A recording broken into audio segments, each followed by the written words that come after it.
এই আওয়ামী বাহিনীকে, এই বেগম বাহিনীকে তাদেরকে সর্বক্ষেত্রে যেখানে পাবো তাদেরকে আমরা জেল দিয়ে মামলা দিয়ে তাদেরকে জেলে করে তাদের বিচার করে এই দেশ থেকে অন্যায়কে আমরা বিচারিত করতে চাই।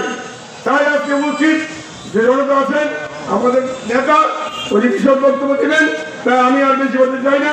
আমি সবাইকে উদ্যোক্ত আহ্বান রাখতে চাই আগামীতে যে বর্তমান পর্যায়ে থেকে যে কোনো গ্রামে-গঞ্জে যে কোনো দুষ্কৃতি করতে যায়, আওয়ামী লীগের দূষণরা বাধা দিতে যায়, তাদেরকে শক্ত হতে প্রতিহত করতে হবে, আমাদের সাধারণ মানুষের পাশে দাঁড়াতে হবে।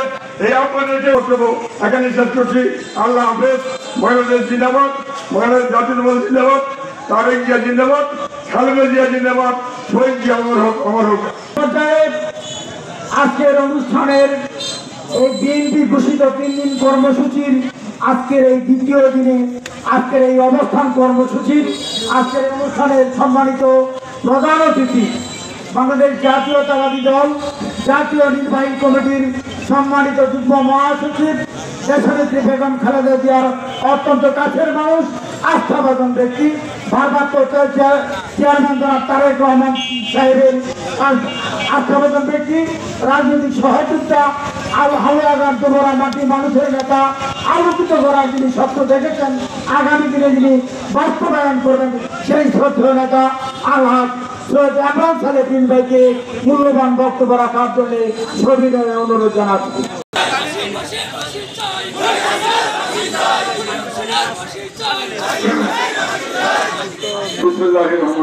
হাসিনার বিচার এবং তার দোষরদের বিচারের দাবিতে আজ গতকাল এবং আজ সারা বাংলাদেশে আমরা অবস্থান কর্মসূচি পালন করেছি। গতকালকে আপনারা মিছিল করেছেন বিভিন্ন ইউনিয়নে,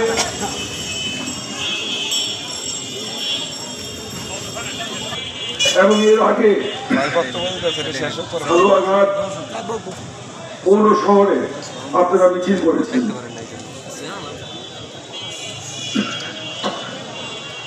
তারও আগে সকালে আমি ধোবাউড়ে গিয়েছিলাম, সেখানে অবস্থান কর্মসূচি পালন করেছি। আজকে বক্তব্যের শুরুতে আমি গভীর শ্রদ্ধার সাথে স্মরণ করছি আমাদের সেই সকল বীর সন্তান যারা নিজেদের অধিকার আদায়ের সংগ্রামে এবং সর্বশেষ এক দফা আন্দোলনে অকাতরে জীবন দিয়েছেন। আমাদের হালুয়াঘাটেও এরকম 3 জন সন্তান রয়েছেন যারা গত আন্দোলনে গাজীপুরের মাওনা, ঢাকা সহ বিভিন্ন স্থানে পুলিশের গুলিতে নিহত হয়েছেন। আমি তাদেরকে আপনাদের সাথে পরিচয় করিয়ে দিচ্ছি। এর আগে আমি তাদের কবর জিয়ারত করেছি, তাদের পরিবারের সাথে সাক্ষাৎ করেছি। এখানে 8 নম্বরের বাদশা বাজারের এখানে আমি তাকে পরিচয় করে দিচ্ছি আপনাদের মধ্যে। মেহেদী হাসান, সে গুলিবিদ্ধ হয়েছিল, তাকে আমি আহ্বান জানাচ্ছি। এবং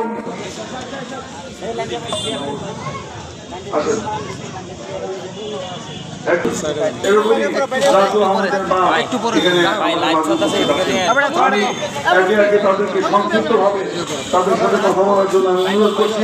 প্রথমে আমি অনুরোধ করবো মেহেদী সকল শহীদদের প্রতি এবং যারা আহত হয়েছে তাদেরকে অতি দ্রুত সুস্থ হওয়ার জন্য আপনাদের কাছে দোয়া চাচ্ছি। আমরা দ্রুত সুস্থ হয়ে শেখ হাসিনা যে গণহত্যা চালিয়েছে বাংলাদেশে, ও যেন আর কোন বাংলার মাটিতে অ্যাক্টিভ না হতে পারে রাজনীতিতে, সেটার জন্য আমরা জোরালোভাবে রাজপথে থাকবো ইনশাল্লাহ। সেই সাথে শেখ হাসিনার বাংলার মানুষের সম্মুখে, বাংলার মানুষের সামনে ওর বিচার কার্যকর যেন হয়, বাংলার মানুষের যে আক্ষেপ আফসোস ছিল সেটা যেন শেষ হয়ে যায়। সেই সাথে ওরা যে আমার টাকা, আপনাদের টাকা লুটপাট করেছে, সেই টাকার হিসাব সহ আমার গরিব ভাইরা যে আজকে না খেয়ে একবার খেলে 3 বার যায়, একবার খাওয়া লাগে, তাদের যেন না খেয়ে খাওয়া লাগে, না খেয়ে খাওয়া না লাগে। এটার জন্য ওদের যে লুটপাটের সম্পদ আছে সব সম্পদের হিসাব চাই এবং ওদের সম্পদ আমরা সরকারকে বলবো জব্দ করার জন্য এবং ওদেরকে বিচারের মুখোমুখি করার জন্য। বলে আমার বক্তব্য শেষ করলাম। আসসালামু আলাইকুম। শহীদুল ফরাজির একমাত্র ছেলে বিজয় ফরাজি। আমি তার বাড়িতে গিয়েছিলাম, খবর জিজ্ঞেস করেছি, তার মার সাথে দেখা করেছি। একমাত্র ছেলে ছিল বিজয় ফরাজি। সে মামলাতে বিজিবির গুলিতে নিহত হয়েছে। আমি তাকে সংক্ষিপ্তভাবে দুটি কথা বলার জন্য অনুরোধ করছি। আমি বাসা নাই,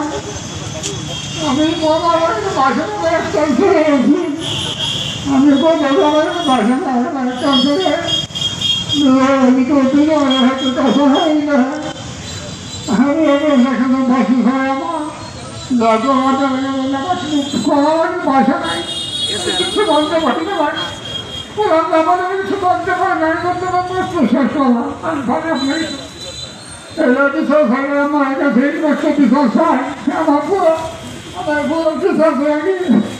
একটা বুড়ো আছে বুঝে পাচ্ছি, আরেকটা বুড়ো বুড়ে বুড়ে আছে। বিচার চাই আমার কাছে, একটা ভাবতে চাই। পাশে রাজু আহমেদ, সে নিহত হয়েছে। নিহতের ছবি ওনার বাবা মা দেখেছে। ছবি দেখুন।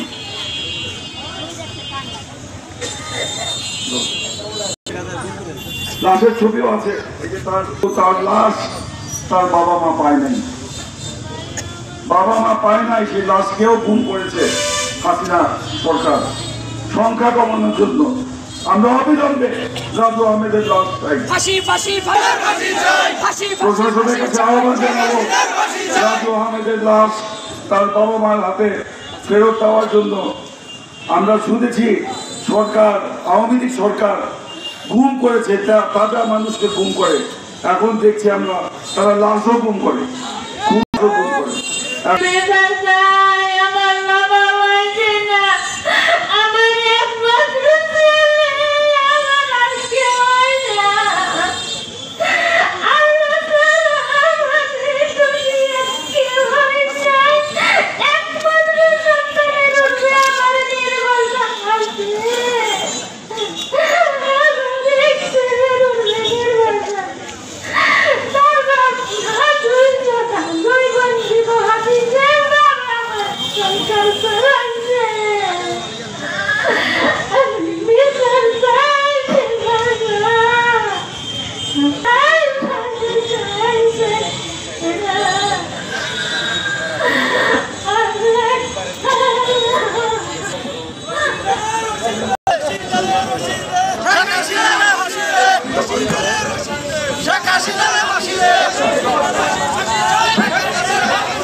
আপনারা দেখলেন, আপনাদের সামনেই রাজু আহমেদের মা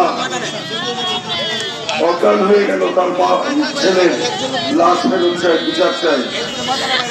এই লাশের ভার আমরা কোথায় রাখবো? লাশের মিছিল, লাশের মিছিল। হালুয়াঘাটে 3টি লাশ দখল হয়েছে, ডোমারনাথে 3টি লাশ দখল হয়েছে। অসংখ্য ছেলে হাফেজ তারা আহত হয়েছে। আমি প্রত্যেকের বাড়িতে বাড়িতে যাচ্ছি, তাদের পরিবারের সাথে কথা বলছি, অভাব অভিযোগ শুনছি। আমি সরকারের কাছে আহ্বান জানাবো যে এইসব পরিবারের দেখভাল করার জন্য আপনারা ব্যবস্থা নেবেন। তাদের ভরণ পোষণের ব্যবস্থা নিতে হবে রাষ্ট্রকে, কারণ এরা স্বৈরাচার মুক্ত হওয়ার জন্য করার জন্য জীবন দিয়েছে, আহত হয়েছে। বন্ধুগণ,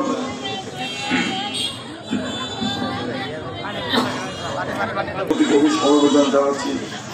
যারা আহত হয়েছেন তাদের প্রতি সহমর্মিতা জানাচ্ছি। আপনি ধৈর্য ধরেন না, ধৈর্য ধরেন। সকাল থেকে কর্মসূচি পালন এবং হত্যাকারী শেখ হাসিনার বিচারের দাবিতে আমরা আজকে সারা বাংলাদেশে অবস্থান করছি। আপনারা জানেন জনগণের ছাত্র জনতার গণ অভ্যুত্থানে গত বিপ্লবে এই স্বৈরাচারী হাসিনার পতন ঘটেছে এবং তিনি বাংলাদেশ ছেড়ে পালিয়ে গেছেন ভারতে। বাংলাদেশে থাকার তার সাহস হয় নাই। কিভাবে সাহস হবে? তিনি এত প্রাণ কেড়ে দিয়েছেন। এই যে মায়েদের কান্না, বাবার কান্না, এই কান্নার ভারে তো তিনি